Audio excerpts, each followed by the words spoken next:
시간 찬송가 436장입니다. 예수 이름 불러보라. 436장 1절, 2절, 4절 찬송하심으로 예배 시작하겠습니다.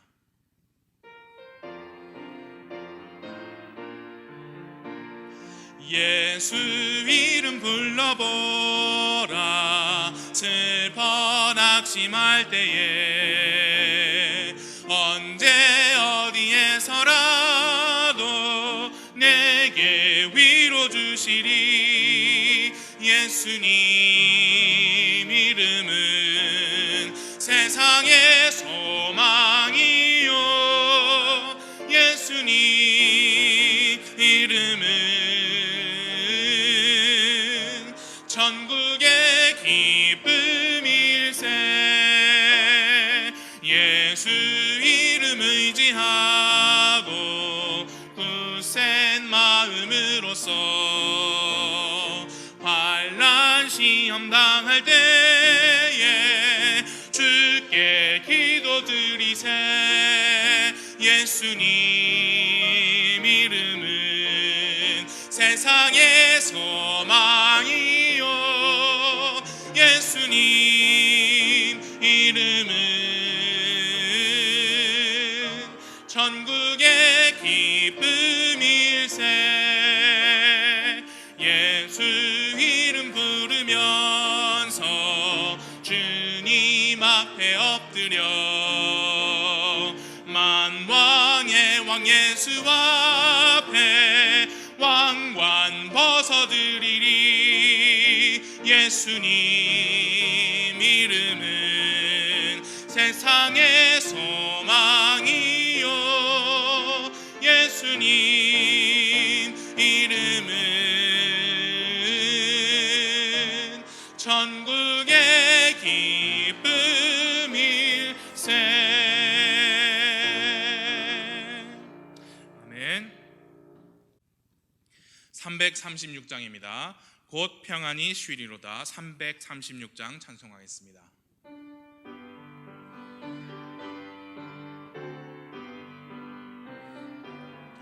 이 세상에 근심된 일이 많고 참 평안을 몰랐구나.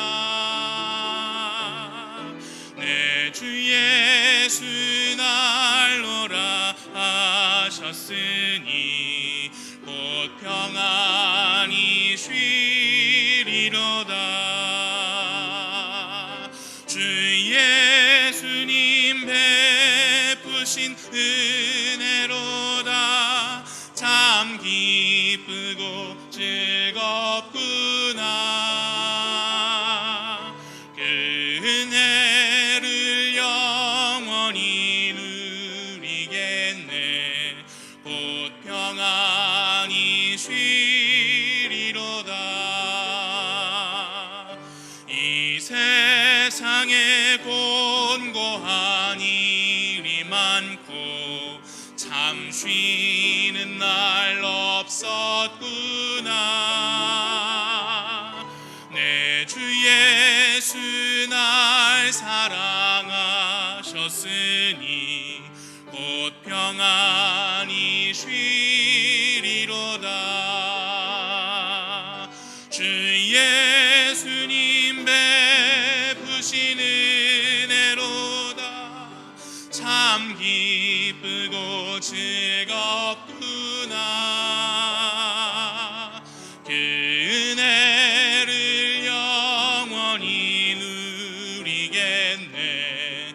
곧 평안히 쉬리로다. 이 세상에 죄악된 일이 많고 참 죽을 일 쌓였구나. 내 주 예수 날 구원하셨으니 곧 평안히 쉬리로다. 주 예수님 베푸신 은혜로다. 참 기쁘고 즐겁구나. 그 은혜를 영원히 누리겠네. 곧 평안히 쉬리로다. 아멘.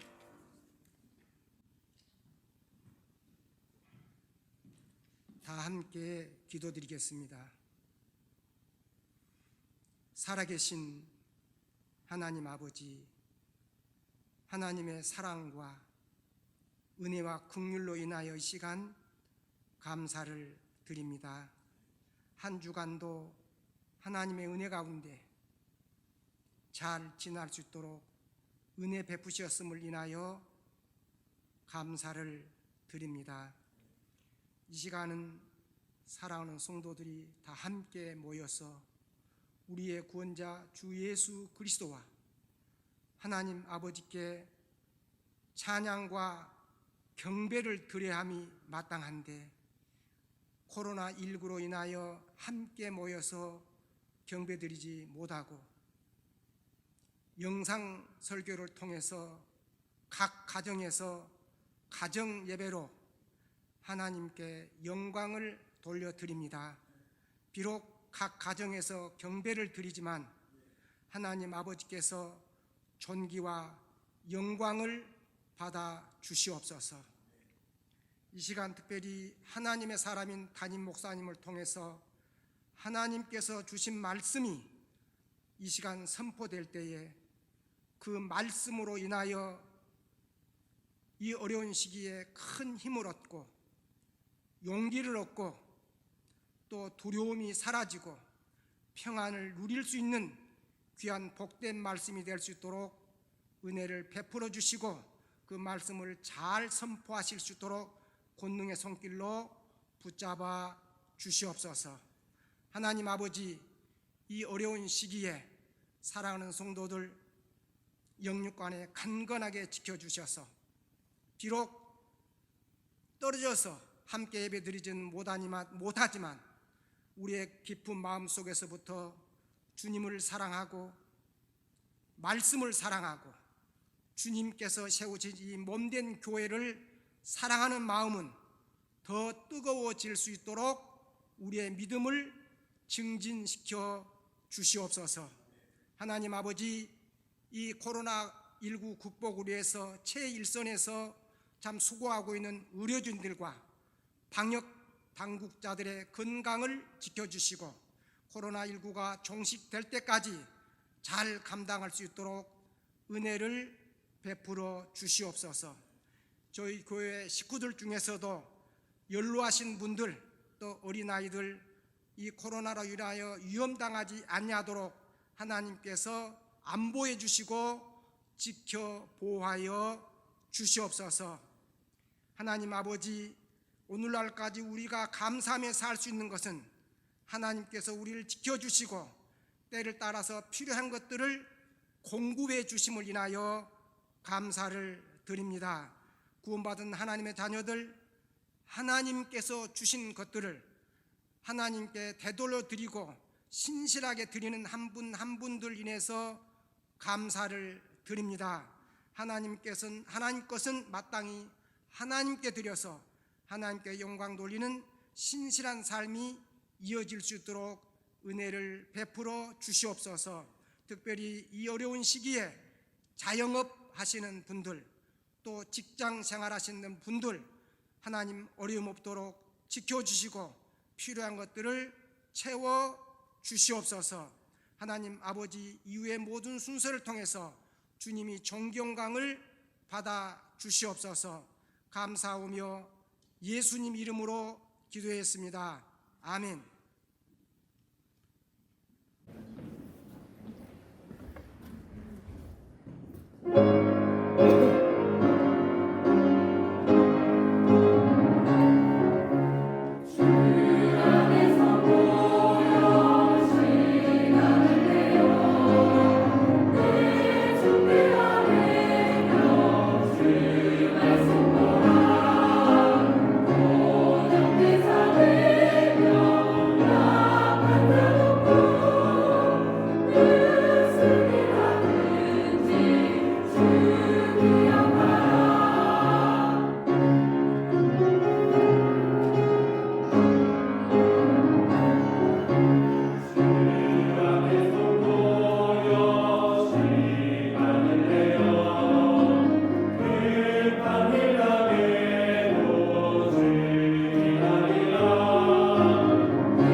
함께 모여서 경배를 드리지 못한 지가 벌써 한 달이 지났습니다.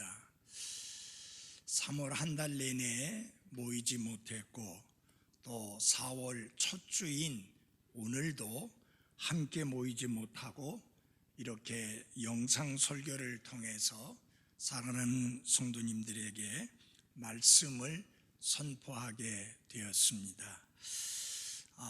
우리가 일주일에 몇 번씩 만나고 함께 경배를 드리고 귀한 교제를 나누다가 이렇게 보지 못하고 보낸 시간이 한 달이 넘다 보니 너무너무 보고 싶고 또 너무너무 만나고 싶고 너무너무 함께 하고 싶습니다. 50년 넘는 저의 목회 생활 속에 이런 일이 있으리라고 누가 상상이나 했겠습니까? 그렇지만 어쩔 수 없이 현재 처한 상황이 그러해서 함께 모이지 못하는데 빨리 이 문제가 해결되어져서 함께 모여 하나님께 경배드릴 수 있는 그 시간이 속히 올 수 있도록 우리 모두 힘써 기도해 주시기를 바랍니다. 이 시간 하나님 말씀 로마서 15장 13절 말씀을 보겠습니다. 로마서 15장 13절입니다. 로마서 15장 13절 말씀입니다. 이제 소망의 하나님께서 너희가 믿는 가운데 모든 기쁨과 평강으로 너희를 충만하게 하사 성령님의 권능을 통해 너희에게 소망이 넘치게 하시기를 원하노라. 아멘. 기도하겠습니다. 살아계시고 참되신 하나님 우리 아버지, 오늘도 하나님의 도우심 가운데 새로운 하루를 맞이해서 특별히 이 시간은 하나님 앞에 각 가정에서 영과 진리로 경배를 드리는 가운데 이미 우리가 찬양을 하나님께 돌려드렸고 이 시간은 하나님의 말씀을 받는 시간입니다. 준비된 마음 허락해 주시고 하나님의 말씀을 열린 마음으로 달게 받게 하시며 이 말씀을 사람의 말이 아닌 하나님의 말씀으로 받아서 이 말씀에 믿음을 화합함으로 인하여 이 말씀이 우리의 삶 속에 효력 있게 역사하는 귀한 열매들이 있게 해 주옵소서. 아버지 하나님, 오랜 시간 외출하지 아니하고 집에 머무름으로 인하여서 그 마음속에 여러 가지로 힘들고 어려운 상황이 생길 수 있는데 하나님께서 위로해 주시고 하나님께서 힘 주시고 하나님께서 사랑하는 성도님들의 건강과 안전을 계속해서 지켜 돌봐 주시옵기를 기도합니다. 이 코로나 사태로 인하여서 많은 분들이 수고하고 있습니다. 일선에 나서서 환자들과 더불어 힘든 시간을 보내고 있는 의료진들이 있습니다. 이 코로나 사태를 막기 위해서 힘쓰고 있는 이 방역 관계 또 관계자들도 있습니다. 그 외에 많은 분들이 이 일로 인하여 크게 수고하고 있는데 하나님께서 저들을 지켜주시고 그들이 하는 일을 잘 감당할 수 있도록 끝까지 안전하게 돌봐주시옵기를 기도합니다. 그리고 세계적으로 너무나 많은 환자들이 늘어나고 있습니다. 하나님이여, 빨리 이 사태가 종식될 수 있도록 긍휼과 은혜와 도움의 손길을 베풀어 주옵소서. 그리고 지금 힘들게 이 질병에 감염되어서 건강을 위하여 치료받고 있고 싸우고 있는 분들의 안전과 건강을 돌봐주시고 속히 나음을 얻을 수 있게 은혜 베풀어 주옵소서. 예수님 이름으로 기도했습니다. 아멘. 말씀을 전하기 전에 이 코로나 바이러스 19와 팬데믹에 대해서 말씀을 좀 드리겠습니다.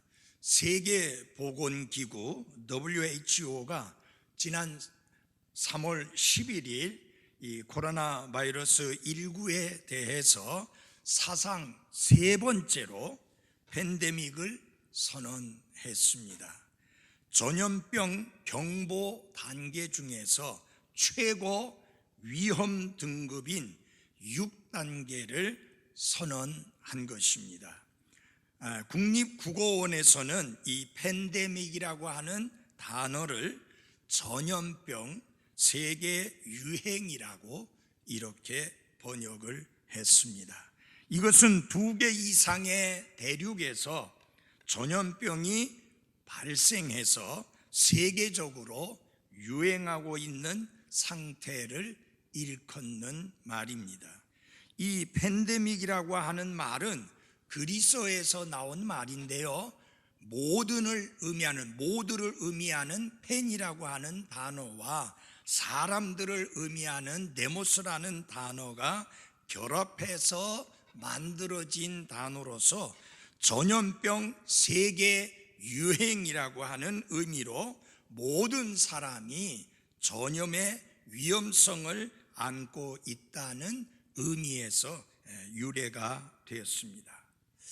그런데 우리가 생각하기에는 지금 닥친 이 코로나 바이러스 19가 가장 심각하고 새로운 것처럼 보이지만 이러한 팬데믹, 곧 전염병 세계 유행은 오래전부터 존재했습니다. 해 아래에는 새 것이 전혀 없다고 전도서 1장 9절은 말씀하고 있습니다.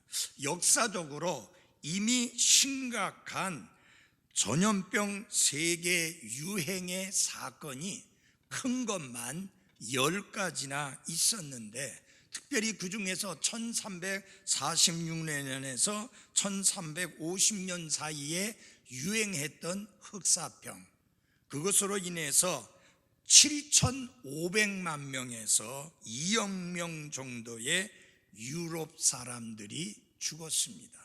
30%에서 60% 정도가 죽는 끔찍한 그런 사태가 벌어지기도 했습니다. 과학과 의학의 발전으로 팬데믹의 영향을 이해를 하고 어느 정도 제한은 하고 있지만 아직도 그것을 완전히 통제할 수 있는 방법은 찾지 못하고 있습니다.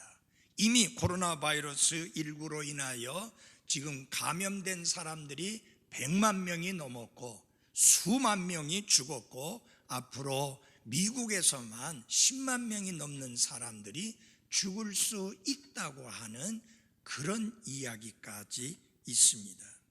이 팬데믹 발생 조건에 대해서는 많이 알고 있지만 여전히 특정 팬데믹이 나타날 것은 결코 예측할 수 없을 뿐만 아니라 더 끔찍한 것은 통제 가능성도 매우 낮다고 하는 것입니다. 자, 그렇다면 그리스도인으로서 이 팬데믹을 대하는 우리의 자세, 우리의 태도는 어떠해야 하는가? 무엇보다도 먼저 겸손하게 우리는 하나님의 주권을 인정하고 신뢰하는 자세를 보여야 합니다.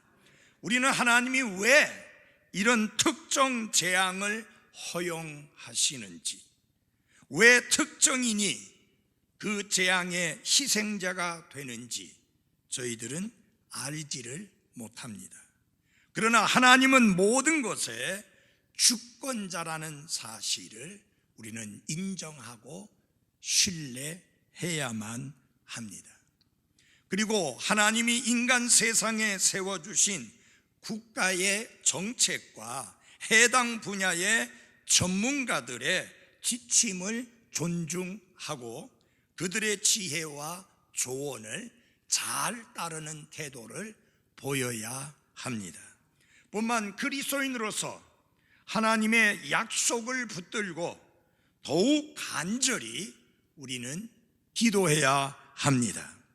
질병에 걸려 두려움에 떨고 있는 사람들뿐만 아니라 위중한 상태에서 사투를 벌이고 있는 그분들을 위해서 우리는 간절히 기도해야 하는 것입니다.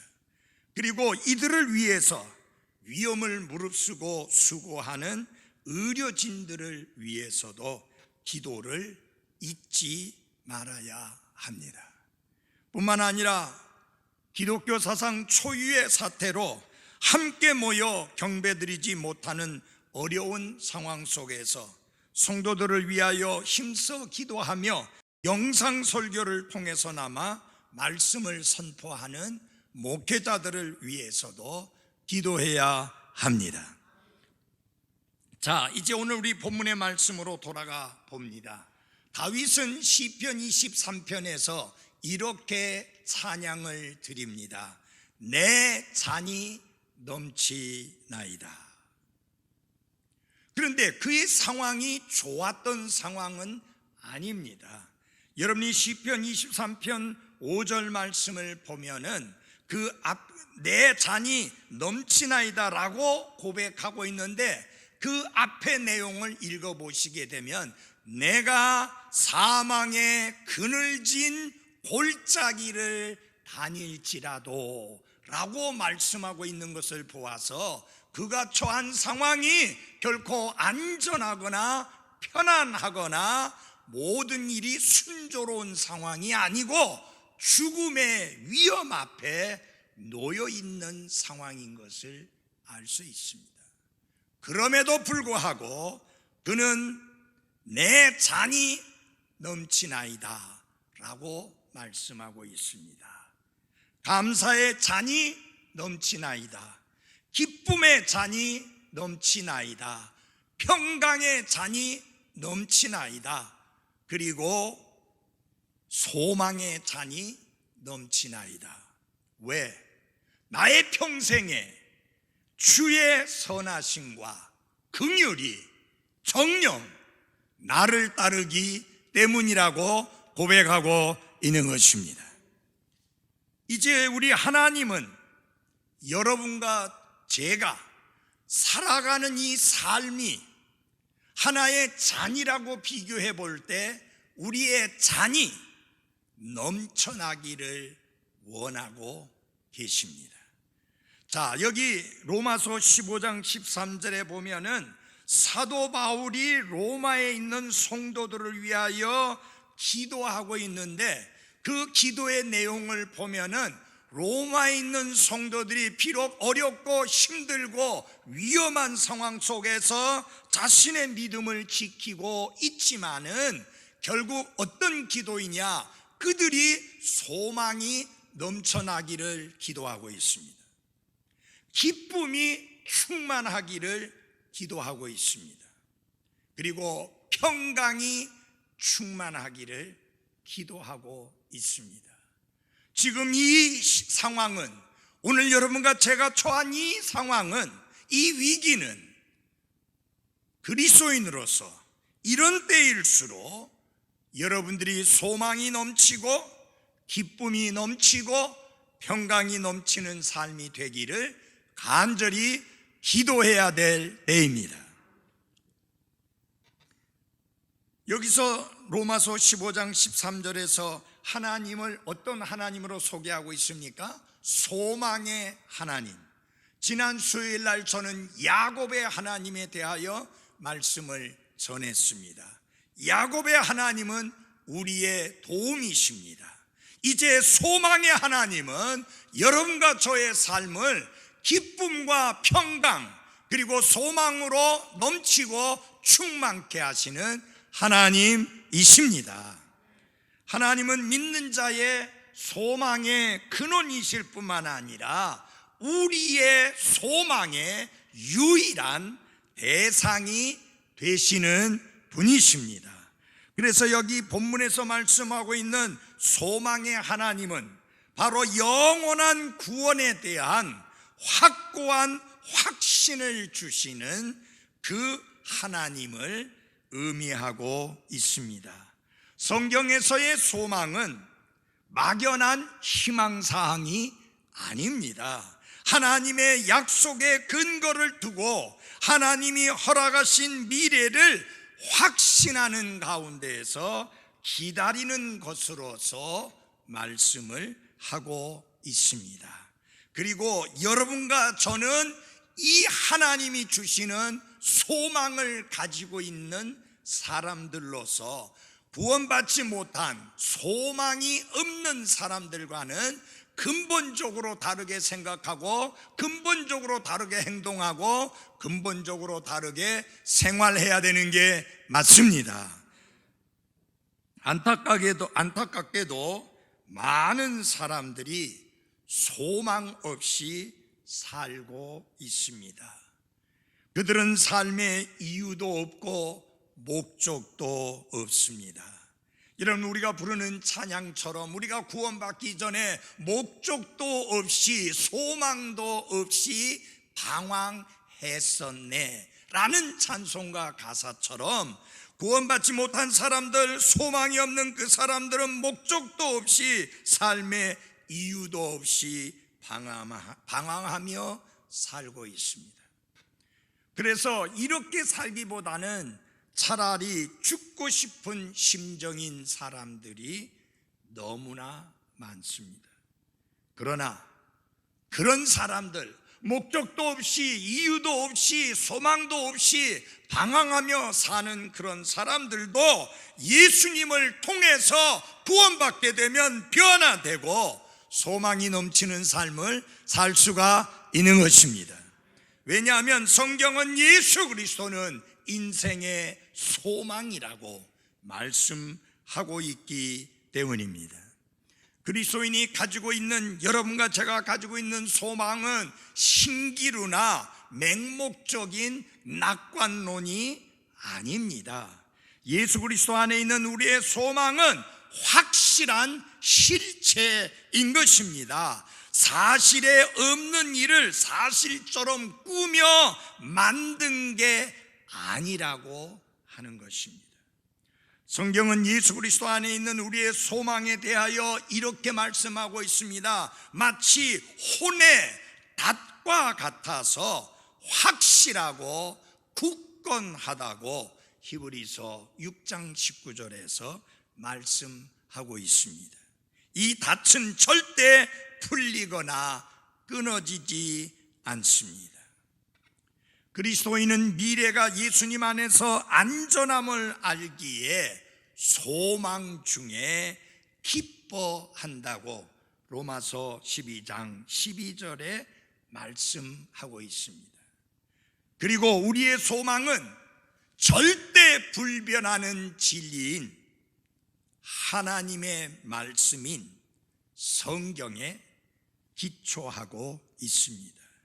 하나님의 약속을 믿기에 우리는 하나님께서 주신 소망이 넘치는 삶을 사는 것이며, 비록 하루하루가 어두워 보이는 현실 속에서도 하나님의 말씀의 빛이 우리에게 빛을 비추어 주고 힘과 용기를 주는 것입니다.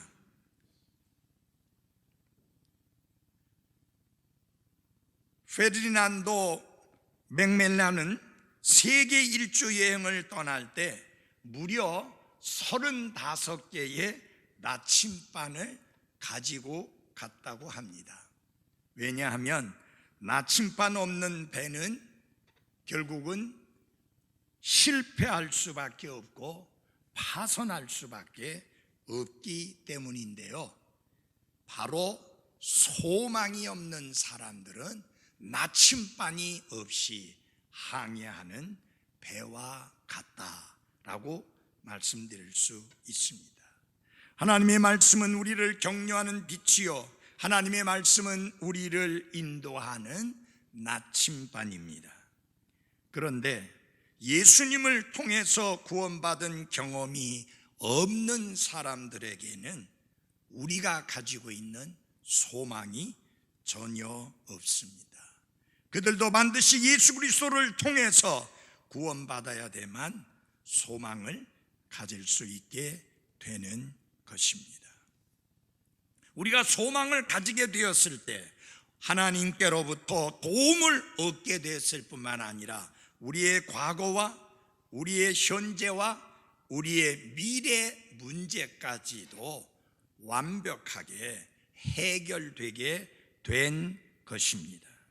조금 전에도 말씀드렸지만 사도 바울이 로마에 있는 성도들을 위한 기도가 본문의 말씀인데요, 본문 가운데 돋보이는 세 가지 단어가 있습니다. 하나는 소망이고, 그 다음은 기쁨이고, 그 다음은 평강입니다.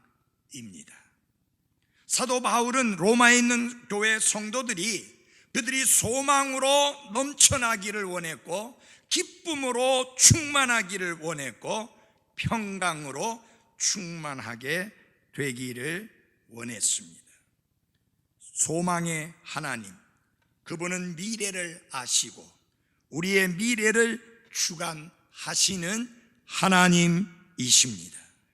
하나님은 알파와 오메가요, 시작과 끝마침이십니다. 그래서 하나님은 시작부터 끝까지 다 아시고, 그러기에 하나님은 깜짝 놀라거나 허를 찔리는 일은 전혀 없습니다. 이 땅의 현실이 아무리 힘들고 이리저리 찢기고 갈피를 잡을 수 없이 보여도 여전히 하나님은 하늘 왕자에 앉아 차분히 이 세상을 다스리고 계십니다. 그 하나님은 여러분과 저의 삶이 소망이 넘치게 하시는 하나님이십니다. 우리 15장 13절 뒷부분을 보시기 바랍니다. 후반절, 성령님의 권능을 통해 너희에게 소망이 넘치게 하시기를 원하노라. 여기에서 중요한 것을 우리에게 가르쳐주고 있습니다. 소망이 넘치게 하는 것은 결코 쉬운 일이 아닐 뿐만 아니라 인간의 능력으로는 전혀 불가능한 일이요, 오직 성령님의 권능을 통해서만 가능한 일이라고 하는 사실입니다.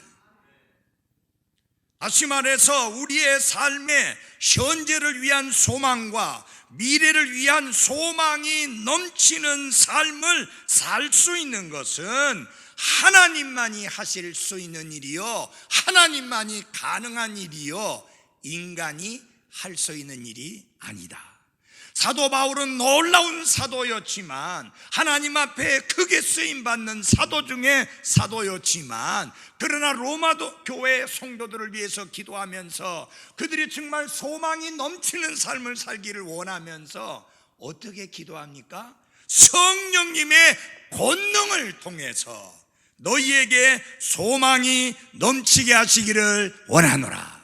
그 말은 내가 여러분을 소망이 넘치게 할 수 없습니다. 이 땅에 그 누구도 여러분으로 하여금 소망이 넘치게 할 수 없습니다. 소망이 넘치게 할 수 있는 분은 하나님, 곧 성령님을 권능을 통해서만 그것이 가능합니다 라고 말씀하고 있는 것입니다.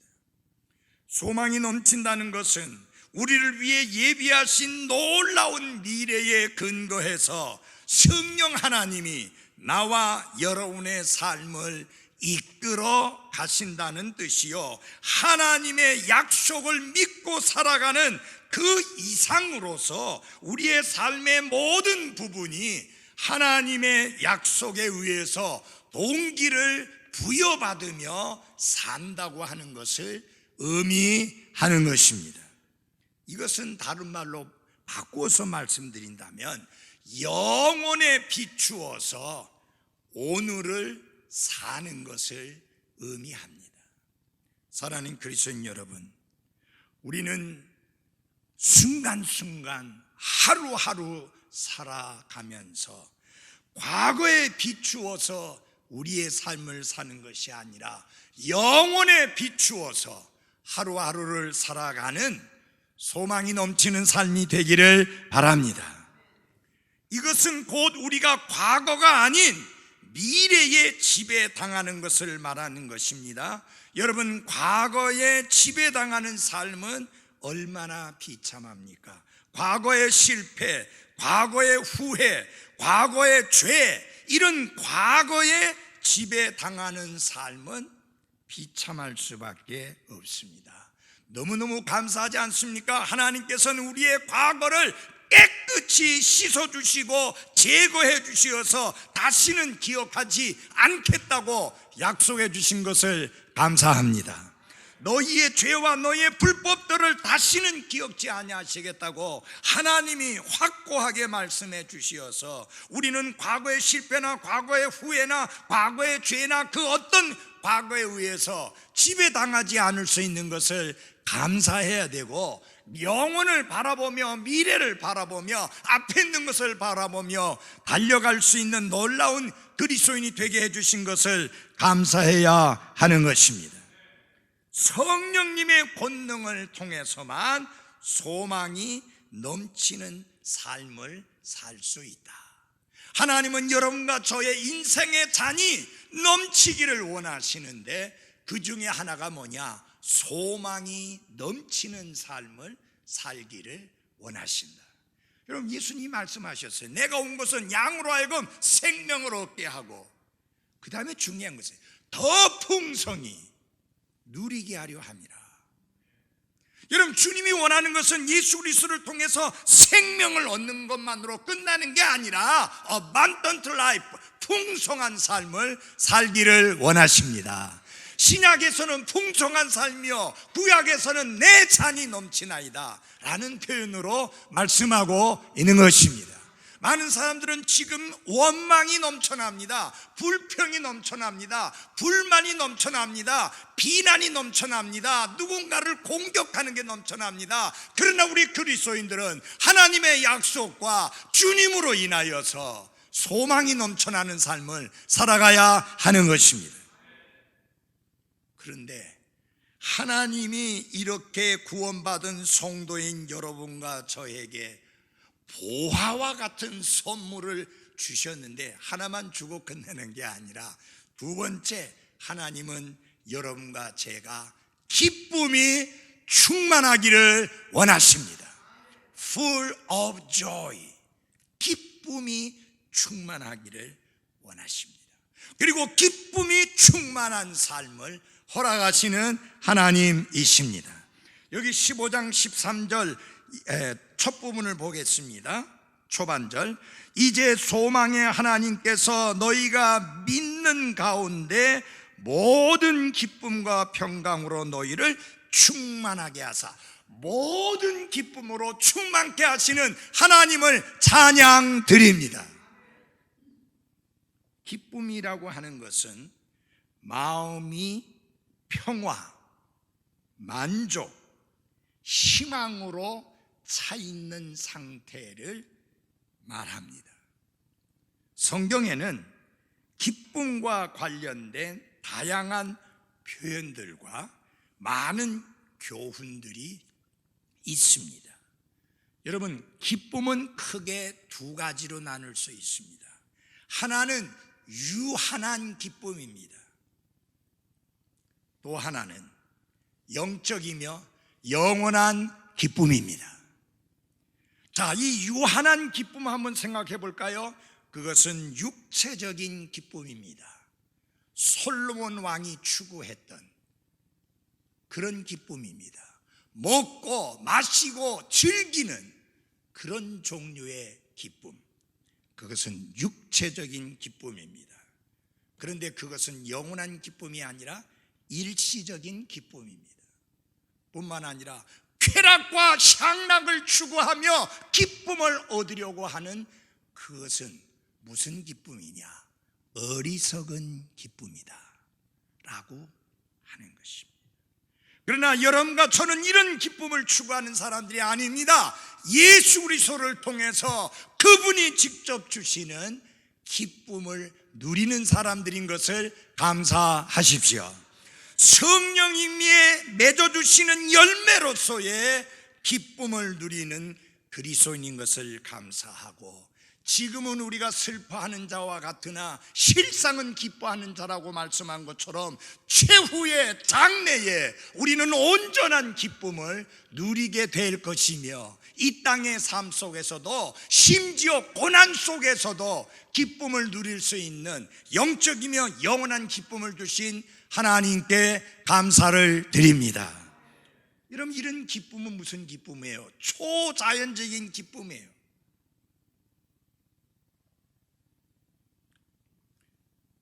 제가 말씀드린 유한한 기쁨, 일시적인 기쁨, 육체적인 기쁨은 구원받지 못한 불신자들이 인생을 살면서 맛볼 수 있는 것들이지만, 영적이며 영원한 기쁨은 오직 예수님 안에서 다시 태어난 하나님의 자녀만이 누릴 수 있는 기쁨입니다. 기도하고 말하기는 힘들고 어렵고 여러 가지로 불편하고 여러 가지로 위험한 상황 속에서 하루하루를 살아가고 있고, 함께 모여서 경배드리지 못하는 아쉬움이 있지만, 그런 가운데서도 거듭난 하나님의 자녀로서 하나님이 주시는 기쁨으로 충만한 그리스도인의 삶을 살아가는 한 분 한 분들이 되시기를 바랍니다.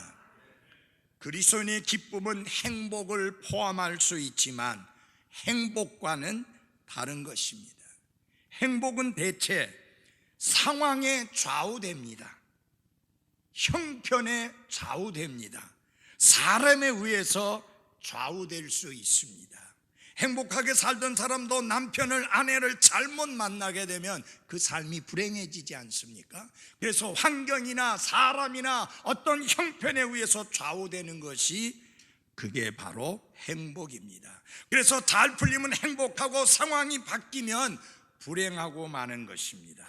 그러나 그리스도인의 기쁨은 그보다 훨씬 깊고 높습니다. 성령님만이 주실 수 있는 내면의 확신에서 나오는 안정됨, 바로 이것이 그리스도인의 기쁨으로서 외부 상황이 만들어내는 것이 아니라 내적 조건의 결과로서 나타나는 것이 그리스도인의 기쁨입니다. 여러분, 기쁨이 충만한 그리스도인은 두려움이나 불평 없이 하루하루를 맞이합니다. 지금 우리가 처한 상황은 정말 힘든 거 맞습니다. 어려운 거 맞습니다. 여러 가지로 불편한 거 맞습니다. 그렇지만 우리가 충만한 그리스도인으로서, 기쁨이 충만한 그리스도인으로서 하루하루를 새로운 도전으로 받아들이며, 모든 문제는 나의 영적인 성장과 하나님이 어떻게 역사하시는가를 볼 수 있는 기회로 받아들이는 그리스도인들이 되시기를 바랍니다. 그리스도인의 기쁨은 하나님과 사람들을 섬기는 데서 맺어지는 부산물이다 라고 말씀드릴 수 있습니다. 우리가 어디에 기쁨이 있는가, 그것을 찾으려 들면 절대 찾을 수 없습니다. 오직 하나님께 굴복하며 하나님께 복종하며 하나님의 뜻을 행할 때에 비로소 기쁨이 찾아옵니다. 기쁨이 충만한 삶은 우리 삶의 다른 것으로서는 결코 얻을 수 없는 특별한 질적인 삶을 우리에게 더해 줍니다. 바로 이런 기쁨이 충만하게 되기를 사도 바울은 기도했고, 또 하나님도 여러분과 제가 이런 기쁨으로 충만한 그리스도인이 되기를 원하십니다. 빌리산데이는 이런 말을 했습니다. 전도자 빌리산데이는 당신의 신앙에 기쁨이 없다면 당신의 기독교는 어디선가 새는 것이다. 물이 줄줄 새듯이 밑 빠진 독처럼 줄줄 새는 기독교다. 근데 소망의 하나님께서 우리를 기쁨으로 충만케 하시는데, 그것이 무엇에 달려 있느냐? 믿음에 달려 있다는 거예요. 여러분 잘 보십시오. 15장 13절 한번 같이 봐주세요. 이제 소망의 하나님께서 너희가 믿는 가운데 모든 기쁨과 평강으로 너희를 충만하게 하사, 그렇게 말씀했습니다. 기쁨은 우리를 위해서 하나님께서 예비하신 것을 믿고 그것이 그대로 될 것을 기대하게 될 때에 충만하게 되는 것입니다. 구원받은 그리스도인은 아무리 어렵거나 아무리 불편하거나 아무리 힘들어도 예수님이 주시는 기쁨을 누릴 수 있다 하는 것입니다. 예수님이 십자가를 앞두고 제자들에게 주신 마지막 말씀 가운데 요한복음 15장 11절에서 이렇게 말씀했습니다. 내 기쁨이 너희 안에 머물러 있어 너희 기쁨이 충만하게 하려 함이니라. 여러분, 지금 예수님은 편안한 오솔길을 걸으시려고 하는 게 아니에요. 지금 갈보리 언덕, 골고다 언덕, 십자가를 지셔야 하는, 죄인들을 대신해서 마치 죄인 중에 하나처럼 십자가 위에서 하나님 아버지의 버림을 받으면서 하나님 아버지와의 교제까지도 잠시 끊어지는 그 아픔을 겪으면서 그분이 감당하셔야 될 게 십자가였습니다. 오죽하면 할 수만 있으면 이 잔을 내게서 옮겨달라고 기도하셨겠습니까? 그 십자가를 앞두고 예수님이 말씀하신 게 뭡니까? 내 기쁨이 너희 안에 머물러 있어 너희 기쁨이 충만하게 하려 함이니라. 이 말씀을 보면 우리가 기쁨이 충만한 삶을 살려면 어떻게 되느냐? 그리스도의 기쁨이 내 안에 머물러 있어야 합니다. 믿음으로 그리스도의 기쁨이 내 안에 머물러 있게 해서 우리의 기쁨이 충만케 되는 삶을 살아가야 하는 것입니다.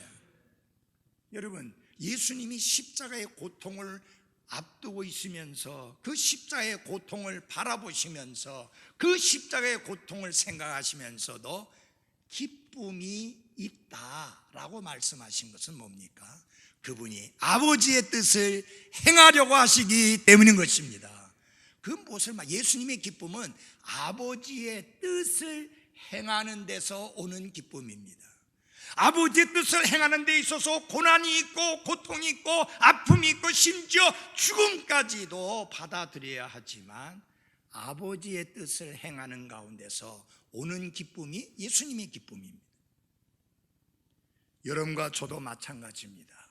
아버지의 뜻을, 하나님의 뜻을 행하는 가운데 부산물로 얻게 되는 그 기쁨이 믿음으로 하나님의 뜻을 행하는 가운데 부산물로 얻게 되는 그 기쁨이 충만한 그리스도인들이 되시기를 바랍니다. 사도 바울은 로마에서 재판을 기다리고 있었습니다. 거의 100% 처형당할 그런 처지에 놓여 있는 것을 알고 있으면서도 그가 감옥에서 쓴 서신이 기쁨의 서신이라고 알려진 빌립보서입니다. 그는 환경을 초월하는 기쁨의 소유자였습니다. 여러분, 가장 큰 고통 속에 있을 때 가장 많이 기쁨을 말하고 있는 서신이 빌립보서입니다. 빌립보서는 4장밖에 안 됩니다. 그러나 기쁨, 즐거움, 이렇게 기쁨과 관련된 단어가 16번이나 나옵니다. 환경이 우리의 기쁨을 앗아가는 게 아닙니다. 우리가 믿음으로 반응할 때 우리는 환경을 초월한 기쁨을 보일 수가 있는 것입니다. 오늘 우리의 하루가 힘들고 살아가는 것이 너무 어려워도 오늘 하루도 이 주님이 주시는 기쁨으로 말미암아 밝게 살아가는 하루가 되기를 바랍니다. 하나님이 마지막으로 우리에게 또 안겨주시는 큰 보화가 있는데 하나님의 평강입니다. 자, 여기 로마서 15장 13절에 이제 소망의 하나님께서 너희가 믿는 가운데 모든 기쁨과 평강으로 너희를 충만하게 하사, 그렇게 말씀했습니다. 하나님은 여러분과 저의 삶이 하나님이 주시는 평강으로 넘쳐나는 삶이 되기를 원하십니다. 평강이라고 하는 것은 마음에 걱정이 없고 편안함을 의미하는 것으로서 영어 성경에는 똑같이 다 peace라고 하는 단어를 썼지만 우리는 상황에 따라서 평강, 평안, 평화라고 이렇게 다양하게 번역이 되었습니다. 여기 평강으로 너희에게 충만하게 하사 했을 때에 이 평강은 바로 예수님께서 제자들에게 약속하신 그 평안을 의미합니다. 요한복음 14장 27절에서 내가 너희에게 평안을 남기노니 곧 나의 평안을 너희에게 주노라. 세상이 주는 것과 달리 내가 너희에게 주노니 너희는 마음에 근심하지도 말고 두려워하지도 말라. 여기 험한 십자가를 앞두고 계신 예수님이 계십니다. 그런 예수님이 제자들에게 평안을 주고 계시는데 그 평안의 특징이 뭐냐? 세상이 주는 것과 다르다라고 하는 것입니다. 성경에서 평안이란 단지 근심이나 고통이 없는 평온한 상태를 의미하는 것이 아니라 하나님과의 화해를 근거로 관계가 회복되어 생긴 결과를 평안이라, 평강이라 그렇게 말합니다. 그러므로 하나님과 화해하지 않은 사람은 평강을 누릴 수가 없다. 하나님과 화해해서 이제 하나님과 화목한 관계를 유지해가는 그리스도인은 평강으로 충만한 삶을 살 수 있다라고 하는 것입니다. 십자가에서 대속의 죽음을 죽으신 예수 그리스도를 통해서 철저히 그리고 영원히 우리의 모든 죄를 용서받았고 하나님과 우리의 관계가 회복되어졌고 이제 하나님과 우리와의 사이는 원수가 아니라 화해된 상태에서 하나님과 매일매일 화목한 삶을 살아가는 복된 그리스도인이 되었습니다. 하나님은 우리가 매일매일 하루하루의 삶이 하나님의 평강으로 충만한 가운데 살아가기를 원하십니다. 여러분, 우리의 생각과 우리의 마음을 무엇이 다스려야 됩니까? 모든 이해를 뛰어넘는 하나님의 평강이 우리의 생각과 마음을 다스리게 해야 합니다. 그것이 하나님의 평강으로 충만한 삶입니다. 근데 여러분 아십니까? 하나님께서 우리를 알고 소망이 넘치게 하십니다. 내 삶의 잔이 소망으로 넘치게 합니다. 내 삶의 잔이 기쁨으로 넘치게 합니다. 내 삶의 잔이 평강으로 넘치게 합니다. 그러나 최고로 좋은 것은 아직 오지 않았습니다. 최고로 좋은 것이 뭡니까? 우리의 낮은 몸을, 우리의 천한 몸을 예수 그리스도의 영광스러운 몸으로 변화시켜서 다시는 이 전염병의 위험 앞에 놓이지도 아니하고 어떤 질병도 우리를 해치지 못하고 어떤 고통과 아픔도 우리의 삶을 공격하지 못하고 죽음도 이별도 아픔도 전혀 없는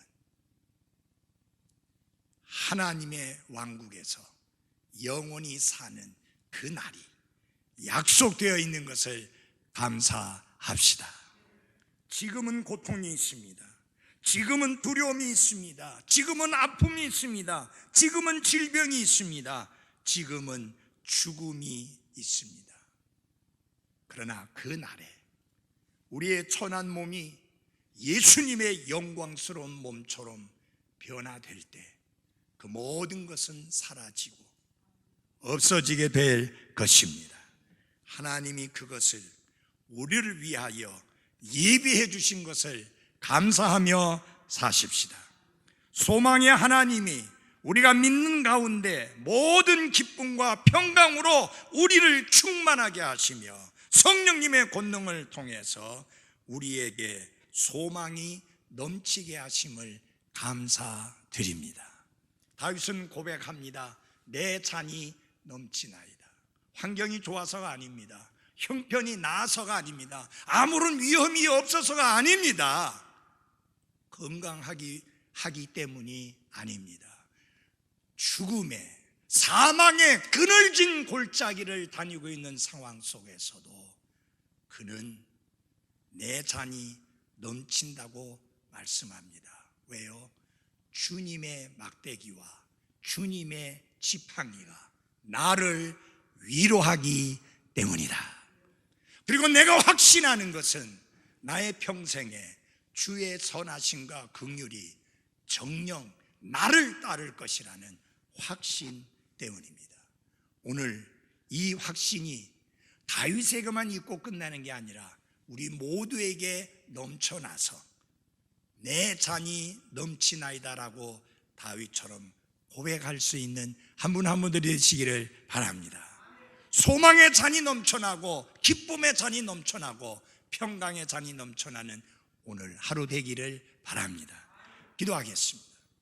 고마우신 우리 아버지 하나님, 비록 예배당 강대상에서 성도들과 함께 모여 찬양하고 경배드리며 말씀을 선포하지는 못하지만 이렇게 영상 설교를 통해서나마 하나님의 말씀을 선포할 수 있는 은혜를 감사합니다. 하나님이여, 기도함나니 모든 성도들 건강하고 안전하고 평안할 수 있도록 하나님께서 크신 권능의 손길로 지켜 주옵소서. 우리 모두가 지금 사망의 그늘진 골짜기를 통과하고 있습니다.